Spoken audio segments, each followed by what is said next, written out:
Welcome back to the last half hour of our hour of prayer, which we're doing through physics.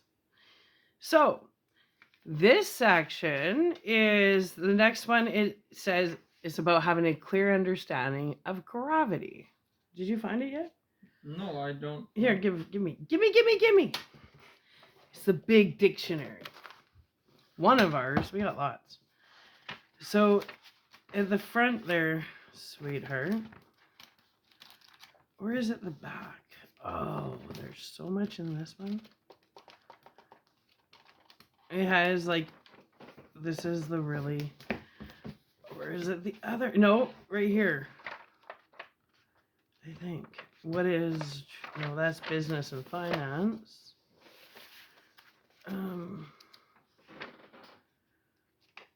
Oh, well, let me see that one. Here, that dictionary can go somewhere else. Imagine if people walked around with those big dictionaries. Okay, so oh, it's at the back. Look. Oh, I see. Okay. Yeah. Right here. See? Told you. So is that whole section you want to take turns reading it? Sure, I can start. Okay, so I want you to keep this in mind because you're going to learn about gravity. Okay, Jake. So this is the statement, okay? All energy is consciousness and wait, no. Yeah. Okay. All energy is consciousness and consciousness is mind.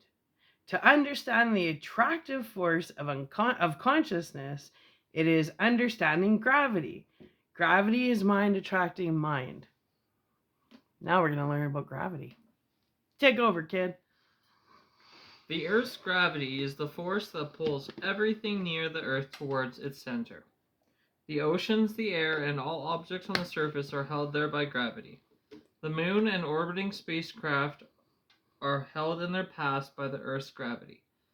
But not only the Earth has gravitational influence. Any quantity of matter, a mountain, a boulder, a pin, even an atom, exerts gravitational force on other matter. The Sun holds the Earth and the other planets in their orbits by its gravitational attraction. Think of Genesis. I just keep thinking of Genesis, but keep going. The Sun belongs to a great... Like Genesis from the Bible. Yep. Okay. The Sun belongs to a great system of stars, gas, and dust called the galaxy, which is held together by the gravitational forces of its members. The gravitation force of an object depends on the mass of the object, that is, on the amount of matter of which it is composed. For example, the Sun's mass is greater than that of the Earth, so the Sun's gravitational attraction is greater than that of the Earth. We describe the mass of objects as being so many pounds or so many kilograms. 1 kilogram... People are various pound. They have various weights, right? I'm just gonna keep interjecting. Sorry. 1 kilogram is just over 2 pounds. The more mass an object 2.2 pounds. The more resistance it has to being moved. A stalled 10-ton truck needs a harder push to get it moving on a level road. Kind of like a heavier person is harder to lift a heavier person than a lighter person. Yeah. Okay. This is true even if the wheels are turning smoothly. We see that the truck has a greater mass than the car. A locomotive has a greater mass still. It is harder to move than either the truck or the car. The mass of an object is not dependent on its location. It would be the same on the surface of the moon or any of the planets. You would need just as great an effort to start the truck rolling on a level road on the moon as on Earth. Yet the weight of a quantity of matter does depend on where it is. The car, truck, and locomotive would all weigh much less on the moon than they do on Earth. In fact, they would have only 1/6 their Earth weight. The Earth has a greater gravitational pull on the objects with a larger mass than objects that have a small mass. It pulls the locomotive towards itself with a greater force than the truck, and it pulls the truck with a greater force than the car. This greater force shows itself in many ways. A more powerful crane is needed to lift the locomotive than the truck. The truck uses more energy in climbing a hill than the car does. The strength of the Earth's pull on an object is measured by weighing machines such as spring balances. Scientists describe this force in terms of a unit called the Newton. Newton. That's what I said. Like Newton's law, right? Yeah. Half a kilo of vegetables or half a kilo of sweets is pulled towards the Earth with a force of about 5 newtons. This force is called the object's weight. The moon has a smaller gravitational traction than the Earth for objects on its surface. The locomotive, car, and truck would all weigh less on the moon, but the locomotive would still weigh more than the truck and the truck more than the car. The mass of an object determines not only how strongly it is attracted by other objects, but also how strongly it attracts them. More massive objects have... How strongly it attracts them. Now I'm going to interject, okay? Do you remember the statement I made? I'm going to make it right now because of what you're talking about. All energy is consciousness, and consciousness is mind. To understand the attractive force, he's talking about attractive force, right? Of consciousness is to understand gravity. Can you relate those two? Yeah, especially from the last sentence. So I want you to think of consciousness and rephrase it. Paraphrase or rephrase, not paraphrase. So I'll just do the last sentence or whatever. Mm-hmm. The consciousness of a person determines not only how strongly it is attracted by others, but also how strongly it attracts others. Okay, and it would be attracted through what? Alignment. Right. Okay, keep going. More massive objects have stronger gravitational pulls. The Earth has a stronger pull than the Moon because the Earth is more massive. The Sun has a still stronger pull because it has a third of a million times as much mass as the Earth. I'm going to interject now because that's triggering off the next point. The next point I have written here is a person with a stronger mind, a stronger pull, right? And more powerful thought, more is that G-force? I guess, yeah. Okay. Powerful thought waves will attract other minds to his own. That's exactly what you're saying with the sun, right? So the sun has way more of a pull because it's a bigger mass. See, when it talks about a larger mass, it's always attracted to a larger mass, right? Because it has more of a gravitational pull, which is actually magnetism. Okay, so a person with a stronger mind and more powerful thought waves, think of the sun, right, will attract other minds to his own. Well, think of the sun. It attracts people, it attracts plants, it attracts everything because of how the mass of it, right? Other people will gravitate towards his ideas and follow his thoughts.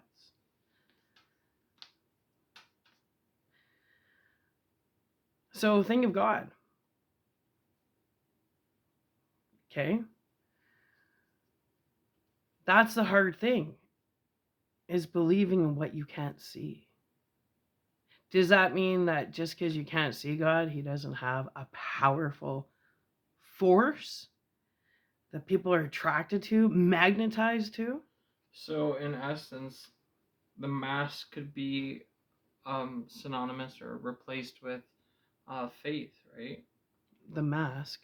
Like the mass, when we talk about the mass, M-A-S-S. Yes, that would be faith.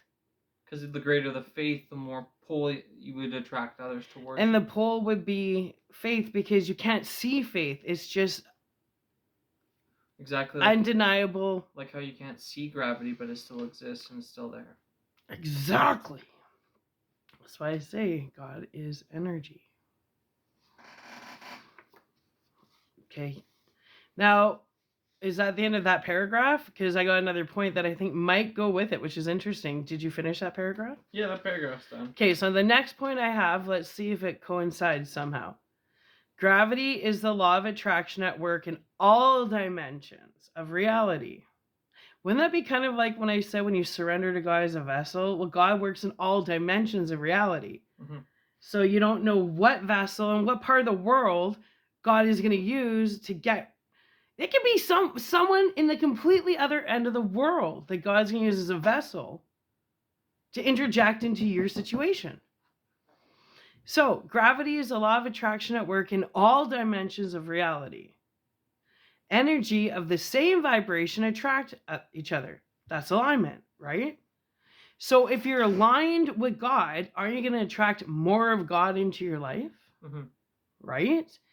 Energy of different vibrations repel each other. That's why when you're misaligned, something's off. Because you're repelling each other. You're not in alignment. Mm-hmm. The more similar in vibration, alignment, the more they attract each other. Alignment. It always goes back to alignment. The more different in vibration, the further they repel. Misalignment. It's so simple. Sorry, keep going. So the weight of an object on the surface of a planet depends on its own mass and on the planet's mass. While an apple weighing 100 grams is being pulled downward by the Earth, the apple is pulling the Earth upward. In fact, the two forces are exactly equal. This goes into the next point I have. Scientists and studies, in many places you'll find, mention an unknown force that holds all particles of an atom together, but separated at a perfectly ordered distance that is in the ratio of pi, 1.618. The distance between the planets and the sun are also in the ratio of pi. Did you know that? Well, now you do. The densest planets are closest to the sun. The less dense ones are further away. Gravity. Magnetism. Does it go into magnetism yet? It will in a little bit here. Okay. Go ahead. Yeah. The Earth's strong gravity is acting on the small mass of the apple. The apple's small gravity is acting on the huge mass of the Earth. The result is that the Earth pulls the apple with just the same force as the apple pulls from the Earth. The apple starts to fall from the tree to the ground. The Earth starts to fall upward to meet the apple. But the mass of Earth is shifted by an amount so tiny that the movement can never be detected. Okay. Let's bring up helium. In the physical world, helium rises upwards away from the ground because it is so fine in vibration. You know how like the higher in vibration you are, you can almost go invisible. Okay? That it repels from the dense mass of the Earth until it reaches a certain distance in the atmosphere where it remains in the attraction field of the Earth. That's ascension. Because that's saying the more earthbound you are, the more matter you are, the more spirit you are, or the more like higher in vibration go, the more you are spirit. Well, spirit would be no different than helium. Okay, sorry, keep going. The moon also pulls the Earth with a force equal to the pull of the Earth's gravity on the moon. This is huge and has a much greater effect on the Earth than does the pull of the apple. The Earth wobbles slightly as the moon goes round it each month. The moon's attraction also makes the oceans rise slightly, roughly along the Earth-moon line. This results in daily changes in sea level of several meters, which we call the tides. We have seen earlier that a truck weighs more than a car because it has more mass. Because it has more mass, the truck has a stronger gravitational attraction for all other objects than does the car. So it is possible to weigh the truck and the car by measuring how strongly they attract other things. It would be easier to drive the truck. Okay, so let's stop. That's how gossip and stuff. So a truck is hive-minded thinking. It's a bigger mass of thoughts. The car would be like, say, you and I would be like a scooter. And going up against a big semi-truck of people that disagree with you. Do you see how that works? It doesn't mean that the mass is better than the scooter. It just, the mass has more Even if it's bad alignment, it's all about alignment. So that's how evilness can overtake goodness, is when there's more of the mass that's on a lower vibration. That would be the semi-truck. And if you have a smaller mass on a high vibration, it's a scooter. Even though the scooter is so much more precious than the Mack truck. Freaky thought, right? So it continues to say, it'd be easier to drive the truck onto a large weighing machine, but it is not possible to do this with a mountain. So a mountain is weighed by finding out how strongly it attracts nearby things.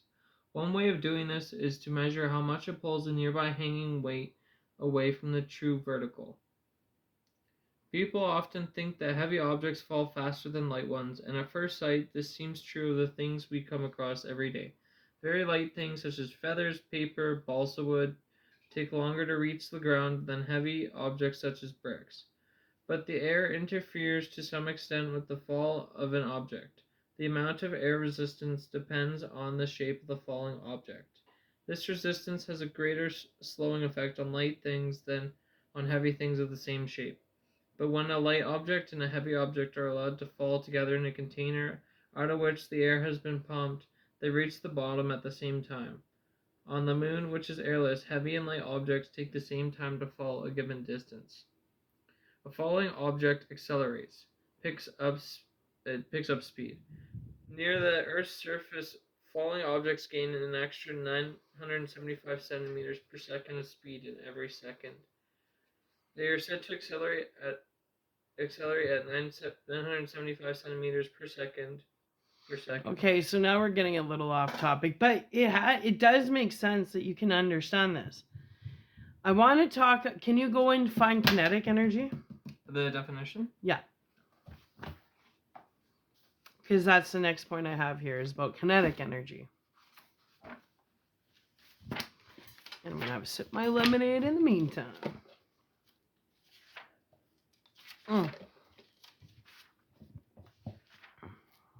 Jake doesn't want to be on camera. The camera was gravitating towards you.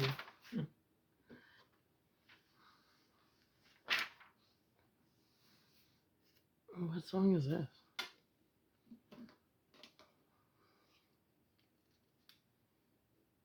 Under the Milky Way, the church. Here we go. Kinetic energy? Yep. Okay. The energy of a moving mass associated with its speed and equal to half the product of the mass and the square of the velocity. Is that it? Yeah. Okay, so the next point I have here is increasing the difference in vibration is kinetic energy, okay? Between two objects is the secret anti-gravity. Fire always burns upwards, not downwards, okay? Electromagnetic waves travel upwards more easily than downwards. Therefore, positive and harmonious thought waves tend to travel upwards, ascension. Negative and discordant thought waves tend to travel downwards. Mass is the measure of an object's resistance to change in either the speed or direction of its motion. Finer vibrations change speed or direction more easily than denser ones. Matter, spirit. Spirit knows when to surrender and just have faith. That makes you lighter. Matter is earthbound, doesn't have that faith, can't surrender its control, which makes it harder to ascend. It can always go back to science, physics. Well, think of it in a pool. If you have weights on, they help you sink to the bottom. Without weights, you're a lot lighter to go to the top. Right, and weights would be like baggage, negative thoughts, that kind of shit. So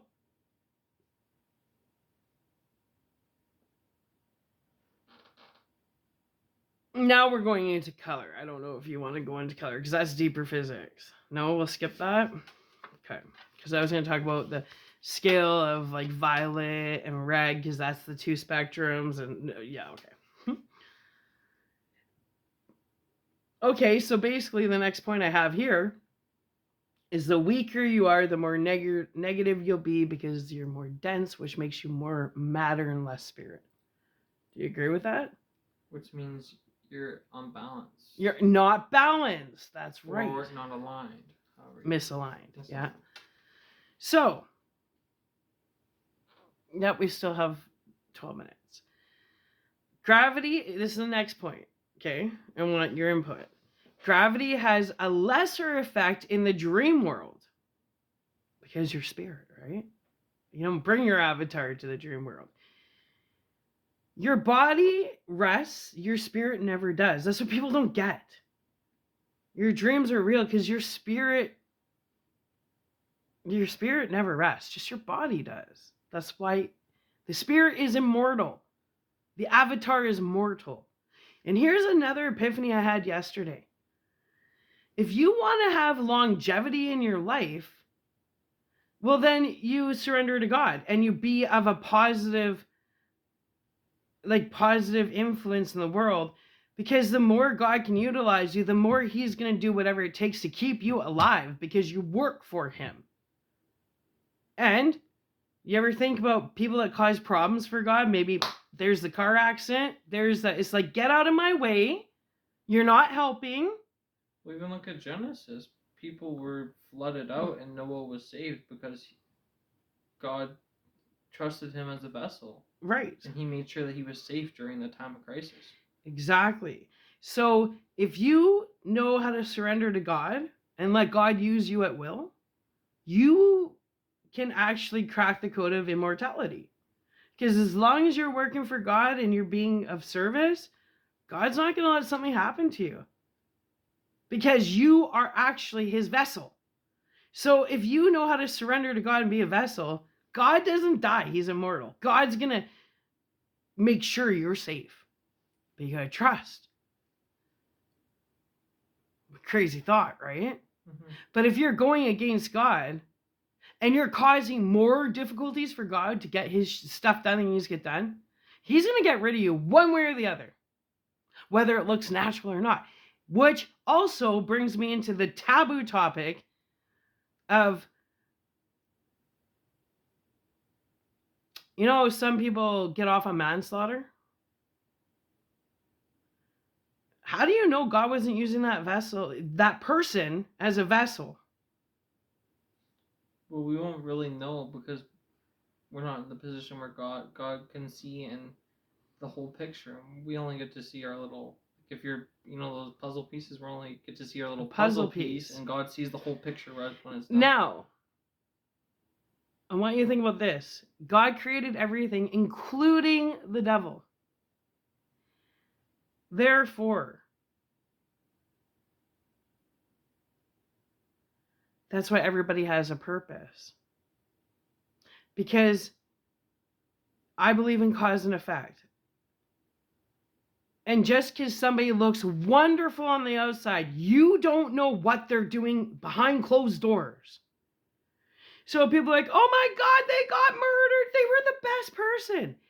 I truly believe God would not allow, if they were the best person and was doing what was best for humanity, God would not allow that person to be taken out.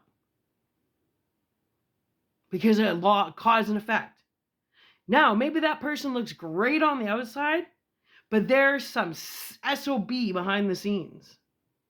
And God needs them eliminated because they're such a hypocrite that they're leading people to like the metaphorical lake of fire. And God's like, this person is causing so many problems in this world, like the false prophets, right? Where God, like that lightning, like a lightning bolt, just boom, gone. Nobody knows why. Because people have so many ghosts in their closets, snakes. The devil comes smelling really good sometimes and looking really good. But if there's someone constantly failing tests, The worst consequences go on people that are failing tests and drag down those faithful people that have always been vessels for God, and people that are turning those people against God. You're in the way, man. And that's where blueprints get changed really fast. What do you think about that? Yeah, it's a good conversation. Anything else? Because that was No, deep. I That think we was deep. covered- That was deep. We definitely know what gravity is now. But what about, we'll see if there's any more points I want to make here.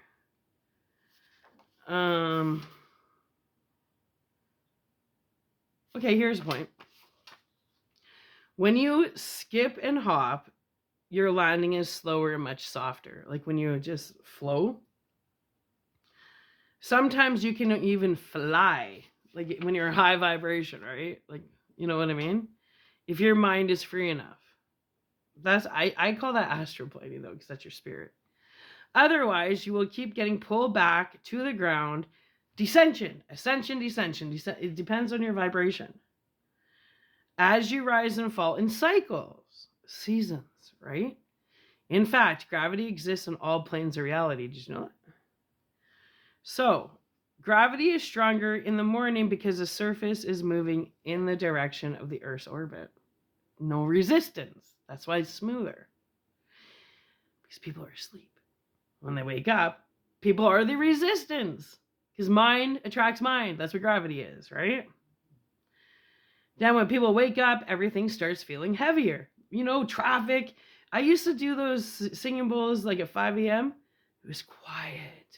You could hear the ducks and everything. And then the buses would start going, the traffic would start going, and everything. The birds would get disturbed. I remember when just you could feel the transition of the world awakening. The one conscious mind awakening and being going in all different directions, stuck, confused. The air is denser and condenses to form dew.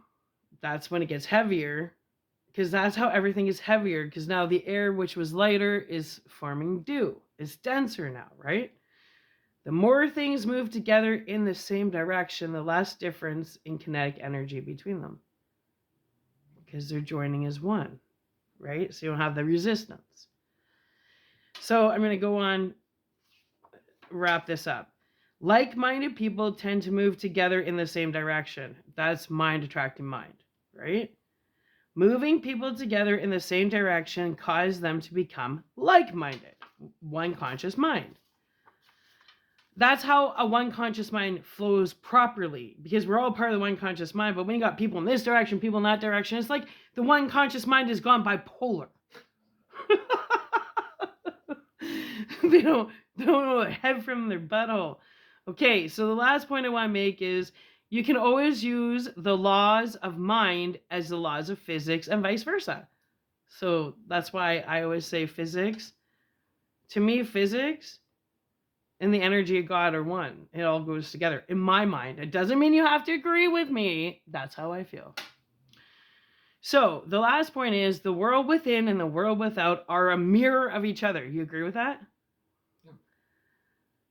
How you feel inside is going to reflect the outside. If you feel like crap, are you going to shower, shaved? No, you're going to go out, get done what you got to get done. And it reflects on you how you feel on the inside. Wow, they need to shave, or didn't they wear that hoodie yesterday, or la da da da da, because that's reflecting how you feel. Because when you feel good, you're like, well, girl, I'm going to do my makeup, I'm going to feel good, da da da da da da da da. So yes, your inside reflects your outside, but you're a temple.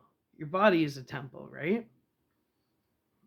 So when your body's a castle, when your castle is getting hit, it's gonna, like, your spiritual castle is, you're getting spiritually attacked. It's gonna show on the outside. And we're gonna end it with, and that's why as above, so below. And then okay, so stay tuned, because we're gonna get into day 6 and 7. 40 Days of a Life to Purpose. Jake, would you like to end off with your favorite song? We've got 3 minutes.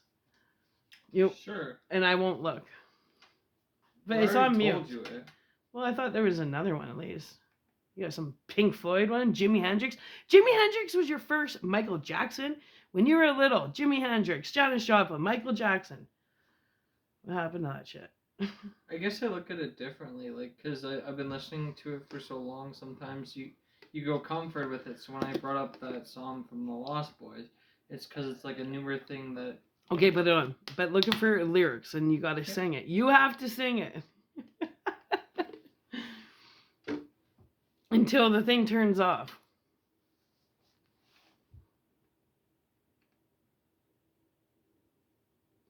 You can only do the first 10 seconds. So you don't get a copyright. Well, you can, yeah, and then turn it down. This is a good song.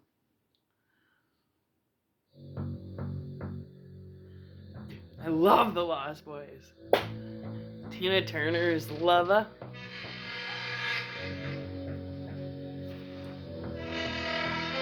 Good one, Jake. Better turn it on. I still see his.